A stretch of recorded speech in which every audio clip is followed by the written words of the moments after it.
Bonjour Jean-François Froger. Bonjour Annie Gabriel.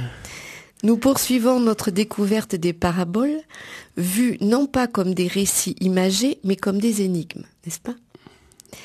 Des énigmes qui ont pour matrice la Torah et qui sont cependant une nouvelle façon d'enseigner pour Jésus.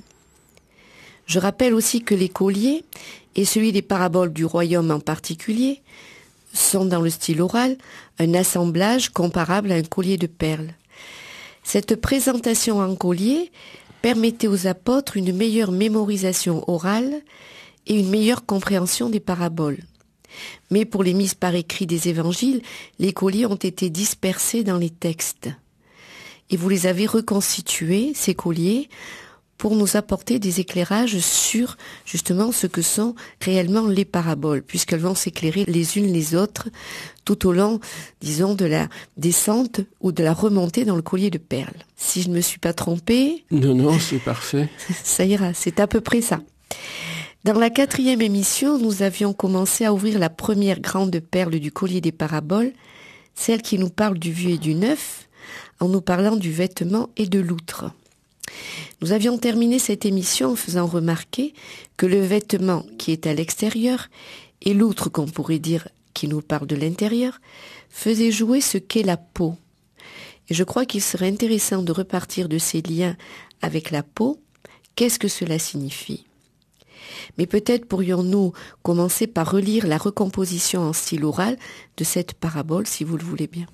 Oui, il faut se remettre en mémoire le texte. Alors, personne n'ajoute un morceau d'étoffe nouveau sur un vêtement vieux, afin que ne soit pas arrachée la totalité de l'habit, et que devienne la déchirure plus grande. Et personne n'ajoute du vin nouveau dans des vieilles outres, afin que ne soient pas éclatées les outres, et que le vin soit répandu et les outres ne soient perdues. Mais on ajoute le vin nouveau dans des outres neuves, et les deux se conservent. Et personne ne boit du vin vieux, et aussitôt ne désire du nouveau, car, il dit, le vieux est agréable. Voilà, donc là nous sommes dans le style oral. Tout à fait, et on entend le rythme et la répétition du vieux, du nouveau, dans deux exemples et une conclusion. Vous voyez ? Alors nous pouvons reprendre, comme vous le suggérez, les images du vêtement et de l'outre pour bien comprendre à quoi elles se rapportent, justement, à partir des analogies que l'image suggère elle-même. Et pourquoi Jésus rapproche des choses aussi disparates, semble-t-il, qu'un vêtement et une outre. Parce qu'il n'y a pas que les vêtements et les outres pour vieillir. Alors, il faut regarder en quoi ça se ressemble.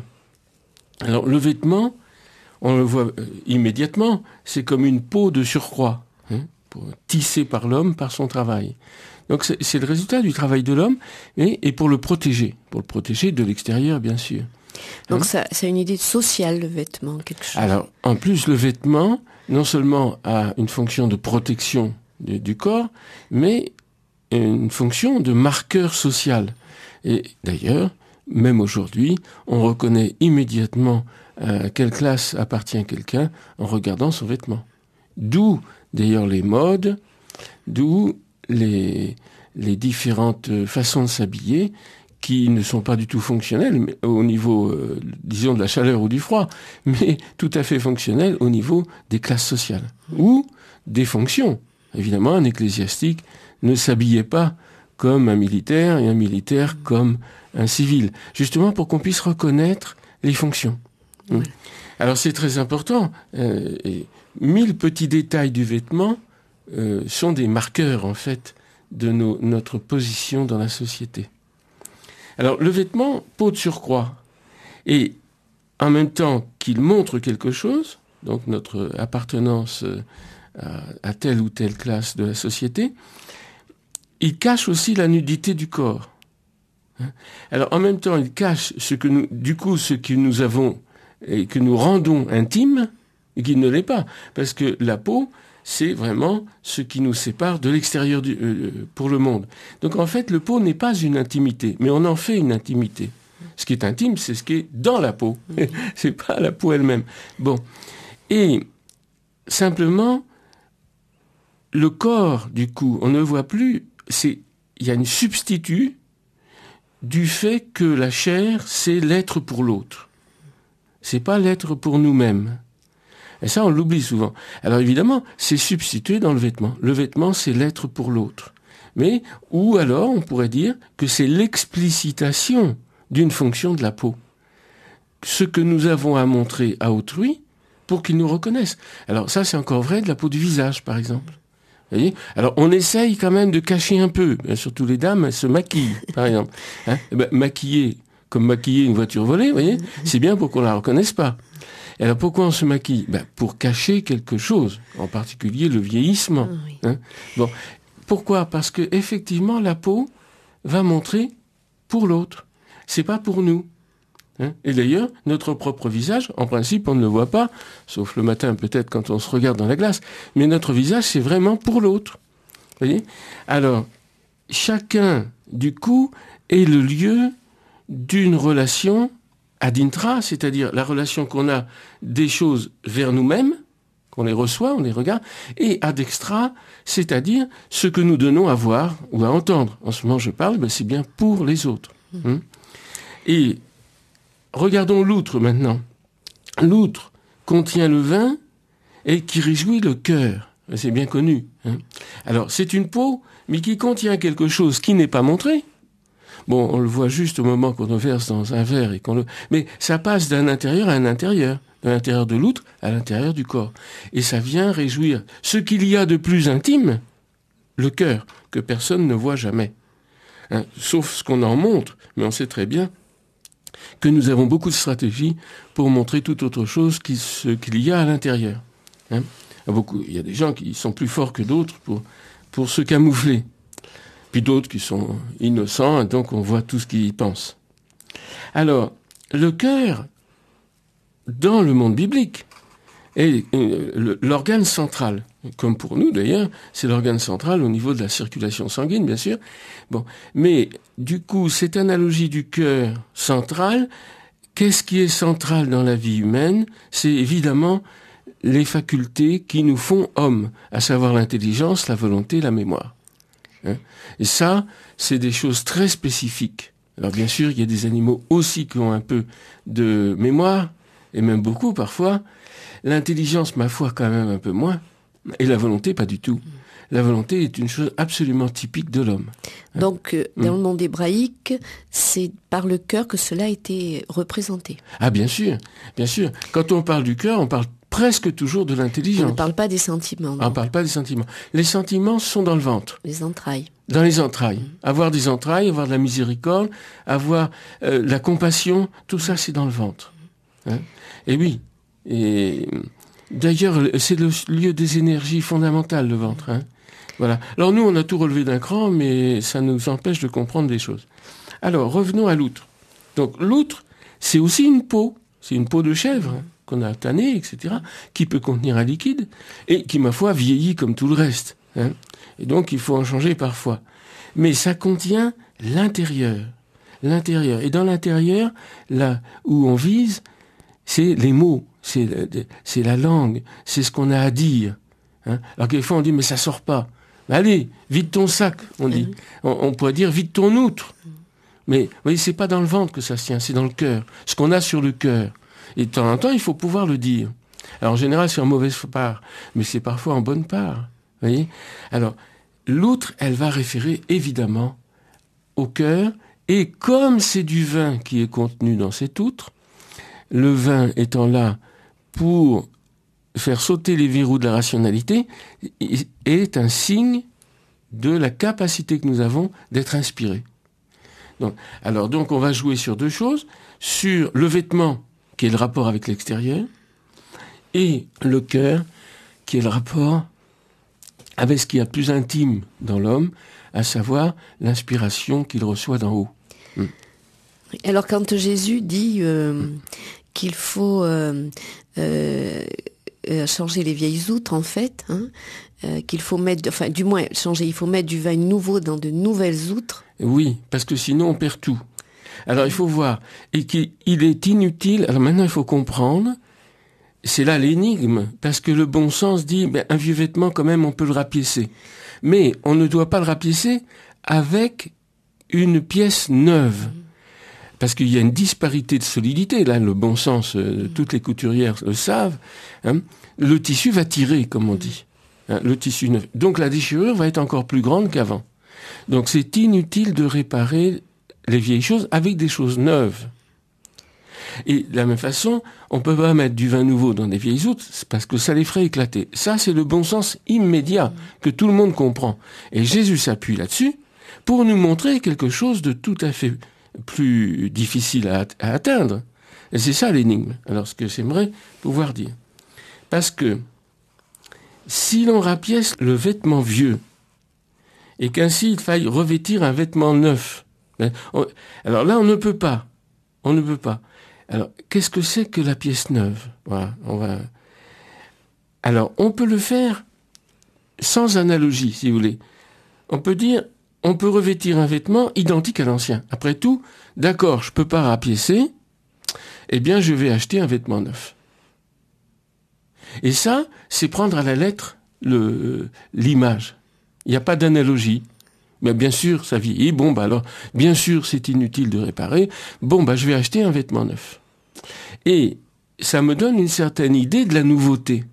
Et ce que je voudrais montrer, c'est que Jésus nous enseigne quelque chose sur la nouveauté, justement. Alors, il faut bien réfléchir. C'est-à-dire un vêtement neuf, c'est un vêtement identique à l'ancien, à peu de choses près. Et on est là dans le cycle du monde. Hein? Par exemple, je donne un exemple dans ce qu'on peut connaître. Le professeur, il a vieilli, il est usé, et il va être remplacé par un jeune. Pour enseigner quoi? Avec plus de vigueur, la même chose. Alors bien sûr, les programmes changent un peu, mais c'est même un peu. Alors Jésus n'est pas ce jeune professeur. Non. Et en fait, c'est ce qu'on attend de tout rabbi à l'époque. D'ailleurs, le professeur qui enseigne son programme de mathématiques, on change en cours d'année parce qu'il y en a un qui est mort, c'est le même programme de mathématiques qu'on va changer. On va pas changer de programme. On change de prof parce qu'il est usé. Hein? Eh bien, dans l'enseignement qu'on donne dans une civilisation traditionnelle, il y a un rabbi qui est vieux, vénérable et tout ce qu'on voudra, il meurt. Eh bien, il y a un jeune qui prend la place. Et donc, mais est-ce que ça va être un enseignement neuf? Non. Parce qu'une société de style oral, classique, a horreur de la nouveauté. Donc en fait, et d'ailleurs nous aussi, quand on y réfléchit bien, on aime bien entendre ce qu'on a déjà entendu. Pour une raison très simple, c'est que c'est là, ça ne nous dérange pas, ça nous conforte dans ce qu'on sait déjà, et ça nous réconforte même à tous les points de vue. Maintenant, entendre une chose nouvelle, c'est toujours dérangeant, qu'elle soit vraie ou fausse, mais même vraie. Pourquoi? Parce que c'est pas déjà là. Il faut réinstituer un ordre dans notre pensée. Ah, mais on ne l'avait pas dit comme ça, mais c'est nouveau. Et le nouveau dérange toujours. C'est simple. Mais même le nouveau du monde. Et Jésus va nous parler d'un nouveau, d'un autre type encore. Alors, le dérangement risque d'être considérable. Alors, ici, on voit d'ailleurs Jésus qui se présente. Les gens, on va le voir un peu plus loin, sont stupéfaits par son enseignement. Parce qu'il n'enseigne pas comme un jeune rabbi qui répète, dans le fond, ce que ses maîtres lui ont enseigné et ce que tout le monde sait déjà. Il enseigne des choses vraiment nouvelles et en même temps vraiment anciennes, on va le voir. Alors, c'est dans Isaïe, prophétise cette affaire, qu'il y a un renouvellement avec analogie. C'est-à-dire, le renouvellement est lui-même une image de ce qui va se produire. Et Isaïe, dans le chapitre 48, dit « Tu n'en avais jamais entendu parler. Tu ne les connaissais pas. Je ne t'y avais pas ouvert l'oreille d'avance. » Parce que voyez, même les choses nouvelles du monde, d'une certaine façon, elles s'inscrivent dans un contexte qui fait que l'oreille est ouverte d'avance. Si on vous raconte une découverte en science, votre oreille est ouverte d'avance. Ça ne veut pas dire que vous allez comprendre de quoi il s'agit, mais bon, vous êtes d'accord, oui, bien sûr, on découvre des choses. Et là, le bon Dieu nous prévient, il y a des choses, on n'a pas l'oreille ouverte d'avance. Donc il faut que Jésus fasse deux choses, c'est-à-dire qu'il ouvre notre oreille à quelque chose de nouveau et qu'il y ait un enseignement nouveau. Voilà. Alors comment cet enseignement nouveau va pouvoir entrer? Il faut qu'il traverse une première barrière qui est le vêtement, puisque c'est notre rapport à autrui, le vêtement. Eh bien, et qu'il traverse et qu'il pénètre dans l'outre du cœur. Alors on va le voir. Il en résulte donc un étonnement et la grande tentation de ne pas écouter. Parce qu'on va se dire, inconsciemment, le vin vieux est meilleur. Ce qu'on n'avait pas entendu jusqu'ici va sembler difficile à comprendre. C'est pas difficile à comprendre, mais nous on va se dire c'est difficile à comprendre. Et du coup, on va avoir comme un vin nouveau le goût âpre et un peu acide. Et Isaïe prévient encore, il ne faut pas se souvenir d'autrefois. Pour accueillir cette nouveauté-là, d'une certaine façon, il faut une certaine amnésie. On ne se souviendra plus du passé qui ne remontera plus au cœur. Parce que vous voyez, le cœur est bien le lieu de la mémoire aussi. Comme nous, on sait les choses par cœur. Pourquoi Isaïe dit ça? Parce que je vais créer des cieux nouveaux et une terre nouvelle, dit Dieu. Alors qu'est-ce que c'est que ces cieux? Ces cieux et cette terre ne peuvent pas être les cieux et la terre anciens qui sont cycliques et qui vieillissent irrémédiablement. Donc quand on nous parle des cieux et de la terre nouvelle, c'est pas on va tout repeindre à neuf, on va planter des arbres qui sont pas pollués. Non, ça c'est le monde ancien. Le monde ancien, il a un passé, un présent et un futur. C'est ce monde-ci. Donc tous les renouvellements de ce monde sont cycliques et tout ce qu'on va faire de neuf va de nouveau vieillir. C'est irrémédiable ça. Mais on nous annonce quelque chose qui ne vieillira pas parce que ça n'a pas été ancien non plus. Ça n'est pas dans le cycle. On va prendre un petit temps de musique si vous voulez bien, puis on continuera. Nous reprenons notre émission, Jean-François Frouget. Donc nous sommes dans la 5e émission sur le collier des paraboles.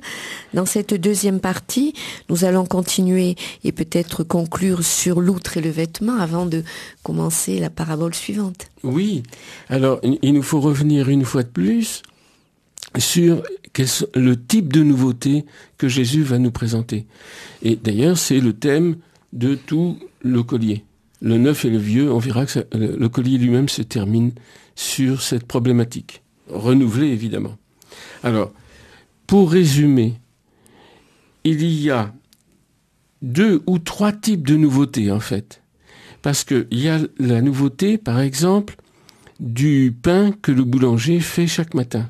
Le pain frais. Et qui est frais et neuf par rapport au pain dit sec de la veille, qui a séché, qu'on ne peut plus manger. Donc vous voyez qu'il renouvelle chaque jour, dans un cycle quotidien, il y a un renouvellement du pain. Bon. Mais évidemment, le pain qu'il fait aujourd'hui, c'est le même qu'hier. D'ailleurs, on serait surpris si ce n'était pas le même. On dirait, tiens, qu'est-ce qui se passe? Bon. Et puis, il y a un autre type de renouvellement qui ne dépend pas du travail de l'homme, qu'on voit dans la nature. C'est le renouvellement, par exemple, des plantes. La plante grandit, elle fleurit, elle fait de la graine, et la graine va de nouveau germer, grandir, fleurir, etc. Et c'est une image que Jésus va beaucoup employer. On est aussi dans le cycle. Là, et évidemment, et là on est dans un cycle naturel. Donc dans la nature elle-même, il y a du renouvellement. Mais un renouvellement cyclique, avec de très légères variations d'une fois sur l'autre. Mais pas beaucoup, parce que c'est bien que les chênes qu'on voit aujourd'hui ressemblent aux chênes qu'on voyait il y a 50 ans quand même. Parce que ça serait très très dérangeant si tout se renouvelait de telle façon qu'on ne reconnaisse rien. Voyez ? Et donc, peut-être que sur des millions d'années, avec l'évolution, ça change vraiment. Mais à vue humaine, et disons dans notre vie à nous, il y a donc des renouvellements cycliques. Alors, qu'est-ce que Jésus propose? Un autre renouvellement. Il se sert de l'image du renouvellement cyclique pour nous parler d'un renouvellement non cyclique. Et c'est ça la difficulté. C'est ça l'analogie. de la même façon que le pain est refait chaque matin ou les graines chaque année, donc il y a du renouvellement, ainsi, dans un certain domaine qu'on va découvrir, il y a du renouvellement, mais il n'est pas cyclique. Pourquoi ? Parce qu'il ne dépend pas du temps. Voilà. Il est hors temps. Alors qu'est-ce que c'est ? Eh bien, il faut que quelque chose de nouveau apparaisse qui n'est pas déjà inscrit quelque part, pour qu'il soit vraiment nouveau. Et donc, la seule chose qui dans le monde est capable de ça, c'est l'intelligence, volonté libre. Tout le reste est préinscrit, prédéterminé. Et donc tout renouvellement va être peu ou prou, justement, la répétition de l'ancien. Mais ici, il ne va pas y avoir de répétition de l'ancien. Pourquoi ? Parce que cette nouveauté va provenir d'une intelligence volonté qui s'exprime dans la totalité du monde. C'est pour ça que Jésus, comme Isaïe, vont employer ces images des cieux et de la terre qui renouvelées, c'est-à-dire la totalité. Qu'est-ce qui peut bien renouveler une totalité de ce genre ? Eh bien, l'acte par lequel Dieu crée le monde et le gouverne. Parce que l'acte de création est une espèce de nouveauté absolue. Et il n'y avait rien avant la création, si on peut dire. Donc le monde est absolument neuf en tant que créé par Dieu. Pour nous, le monde est toujours vieux, parce qu'on arrive dans le temps et après beaucoup d'autres. Et le gouvernement de Dieu dans le monde, à savoir qu'il a la capacité d'y agir, est toujours nouveau. Cette capacité est toujours nouvelle. Et ça, on a beaucoup de mal à le penser, parce que pour nous, la nouveauté est une chose extrêmement difficile, puisqu'on est obligé, évidemment, de s'appuyer sur ce que nous sommes déjà. Autrement dit, quand on parle de la créativité, on voit très bien qu'il y a très très peu de créativité chez l'homme. Très peu. Les gens qui créent vraiment des choses nouvelles, par exemple au niveau de l'art ou au niveau de la science, sont extrêmement peu nombreux. On les connaît. Vous savez, on les cite. Il y a Aristote, il y a Newton, il y a Einstein, et puis, bon, j'en passe quelques-uns, mais il n'y en a pas beaucoup. Tous les autres ne font que répéter. Bon. Alors, la grande nouveauté que Jésus vient faire connaître, c'est précisément cet acte par lequel Dieu gouverne le monde. Et qu'est-ce que c'est que cet acte ? Par quoi il gouverne ? En donnant des comparaisons. Ça, on l'a déjà dit, en présentant ce que c'est qu'une parabole. Par sa parole. Et cette parole, il va l'appeler la régulation des cieux. La règle des cieux. Malkuta Deshmaya. C'est ce qu'on appelle le royaume des cieux, finalement. Alors. Oui, et je vais expliquer que on peut traduire de deux façons. Mais le royaume des cieux, on a l'impression que c'est un territoire, même métaphorique. Bon. Mais Malkuta Deshmaya, ça peut vouloir dire la règle des cieux. C'est pas un territoire. C'est ce qui est la régulation qui ne vient pas des régulations naturelles, même de renouvellement qu'on trouve dans le monde. Donc on va avoir affaire avec du nouveau. Et le gros problème de Jésus, qui va être le nôtre ensuite, c'est comment faire entrer des gens dans la nouveauté divine. Comment les renouveler ? Parce que ce monde est toujours vieux d'une certaine façon. Le bébé qui naît est archi-vieux, il a 1 milliard d'années ou je ne sais pas combien. Mais l'acte divin qui va illuminer notre intelligence, ça c'est absolument nouveau. C'est inattendu. C'est extraordinaire. Mais comment entrer là-dedans ? Et c'est pour cela que Jésus emploie ce langage des paraboles. C'est pourquoi Jésus emploie le langage des paraboles. Il ne peut pas faire autrement.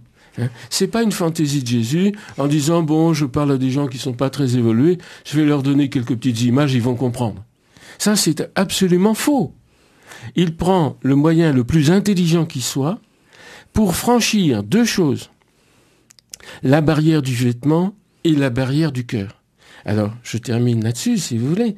C'est que, évidemment, le vêtement figure quelque chose qui est la première barrière entre la nouveauté qui va se présenter au niveau de la parole et nous.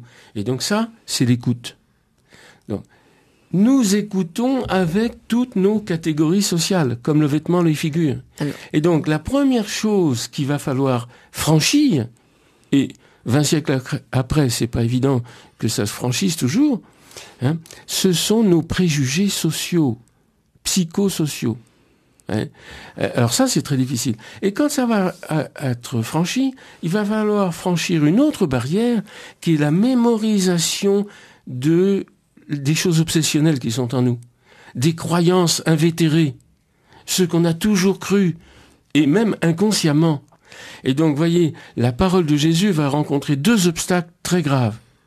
Et la seule façon de tourner ces obstacles, c'est justement de faire travailler, comme nous le faisons en ce moment, hein, à travers des images qui nous éclairent comment nous fonctionnons.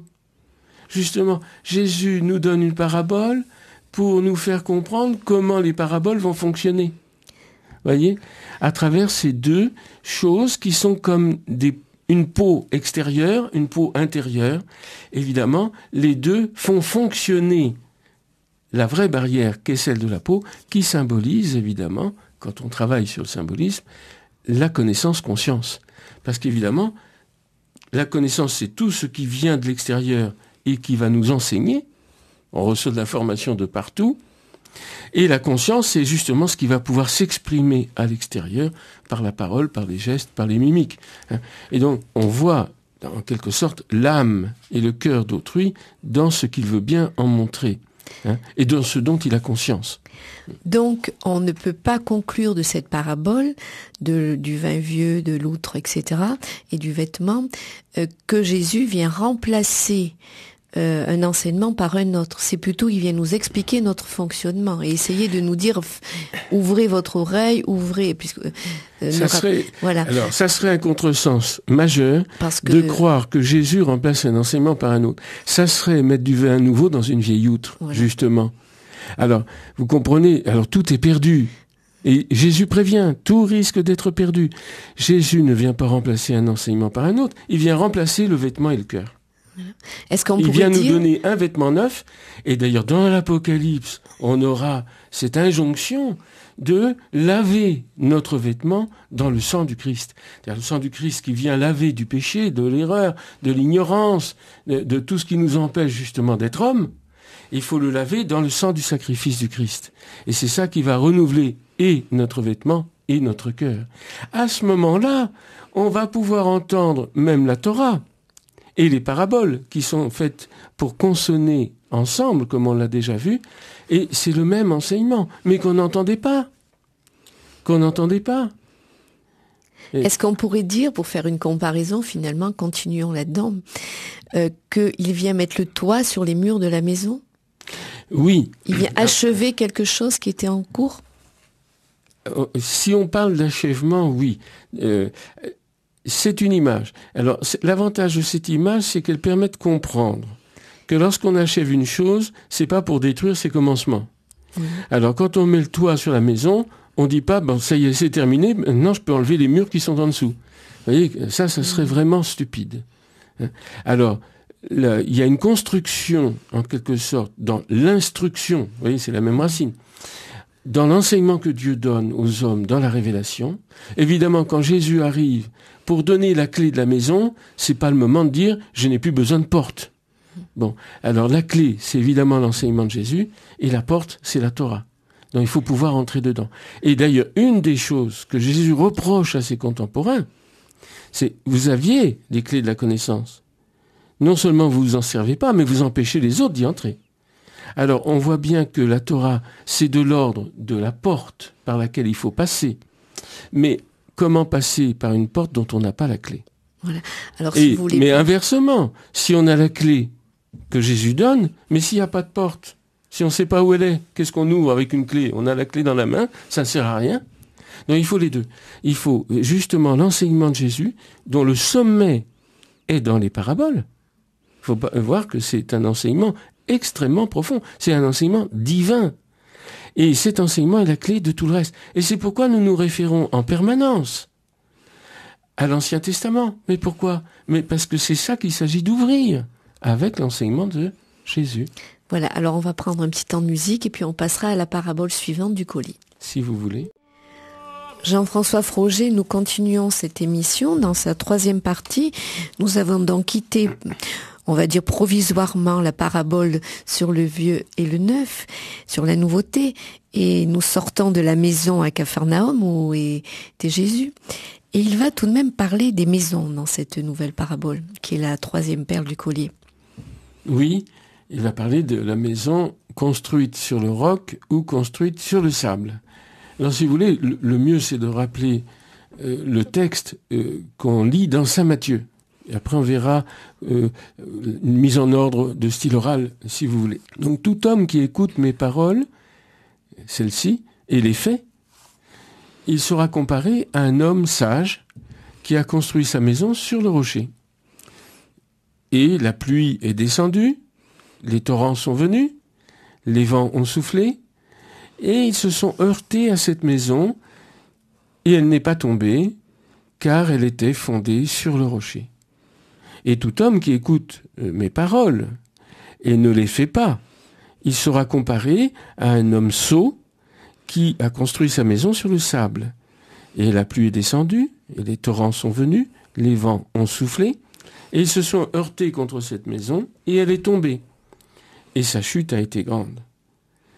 Et quand Jésus acheva ces paroles, les foules furent stupéfaites par son enseignement. Il les enseignait en effet comme ayant autorité et non pas comme leurs scribes et les pharisiens. Alors ma première question va concerner la fin de la parabole, si vous voulez bien. Oui. Parce que finalement, ça paraît une petite histoire assez sympathique, ces histoires de maison, là, ça paraît pas très compliqué. Et pourquoi les foules étaient-elles stupéfaites ? On se le demande. Mais oui, parce que bon, ça paraît vraiment d'une simplicité. Oui, et évidente. surtout d'un bon sens Voilà. à tout craint. Parce D'ailleurs, que qui irait construire une maison sur le sable ? personne. C'est tellement stupide que personne ne le ferait. Peut-être quelques-uns des paillotes quand même sur les côtes corses. Oui. Hein. Mais à part ça, on va pas construire un immeuble sur le sable. Ça, c'est vrai. Alors pourquoi les gens étaient-ils stupéfaits d'entendre Jésus dire ça ? Alors, pour le comprendre, en quoi les foules sont stupéfaites, il faut voir deux choses. Que ces foules qui écoutent, donc, sont des gens qui sont venus pour écouter Jésus. Hein. C'est pas des foules rencontrées au hasard. C'est des gens qui viennent pour écouter un rabbi qui parle bien. Bon. Ils savent que c'est quand même un rabbi du type prophétique. Hein. C'est un prophète pour eux encore à l'époque. Et ils sont stupéfaits, mais parce qu'ils entendent et que nous n'entendons pas. Alors, pour que nous entendions ce qu'ils entendaient, je vous propose une petite excursion dans le contexte dans lequel les auditeurs étaient. Vous voyez, il faut se mettre à leur place, mais qu'est-ce qui pouvait bien les étonner à ce point, d'être stupéfaits ? Pour étonner une foule, il faut le faire. Eh bien, il suffit d'écouter. Alors, je vous propose justement une excursion dans l'Ancien Testament qui va expliquer tout de suite le problème. Oui, parce qu'eux, ils le connaissaient, on peut dire, par cœur. Ils possédaient cela. La plupart, oui. Oui, au moins les grands textes. Au moins les grands textes, oui. Oui. Alors, allons voir l'Exode, par exemple. Eh bien, j'ai 4 ou 5 textes de ce type à lire. Exode au chapitre 15, verset 26. Et il dit, « Si tu écoutes bien la voix de Yod et Vav et ton Dieu, et fais ce qui est juste à ses yeux, si tu prêtes l'oreille à ses commandements et observes ses lois, je ne t'affligerai d'aucun des maux dont j'ai accablé l'Égypte, car c'est moi, Yod et Vavé, qui te rend la santé. » Alors, vous voyez, à première écoute, nous, on n'est pas choqués non plus là. Alors, je vais voir un autre texte. Et on va découvrir peu à peu une formule. Vous savez, comme on l'a déjà dit, que le style oral, c'était non seulement des rythmes, mais l'usage formulaire. C'est-à-dire, il faut entendre, par exemple, il leva les yeux et il vit. Ben pour nous, c'est pas une formule. Dans la Bible, c'en est une. Donc, chaque fois qu'on entend ces choses-là, immédiatement, on est averti qu'on est dans un certain contexte. Ici, il y a une formule. On l'a pas encore entendue. Alors, on va continuer. Alors, je continue. Alors, simplement, déjà du même texte, mais dans son Targum, donc dans sa traduction araméenne, que les gens entendaient à la synagogue. Hein. Si tu écoutes vraiment, la parole de Yod et Vavé, ton Dieu. Donc il y a une variante, c'est la parole. Hein. Et si tu fais ce qui est juste devant lui. Bon. Deuxième texte. Dans l'Exode au chapitre 19, verset 5. Et maintenant, si, pour écouter, vous écoutez ma voix et gardez mon alliance, vous serez pour moi un trésor parmi tous les peuples, car à moi toute la terre, etc. Et répondit le peuple uniment, et ils dirent, tout ce que a parlé Yod et Vavé, nous le ferons.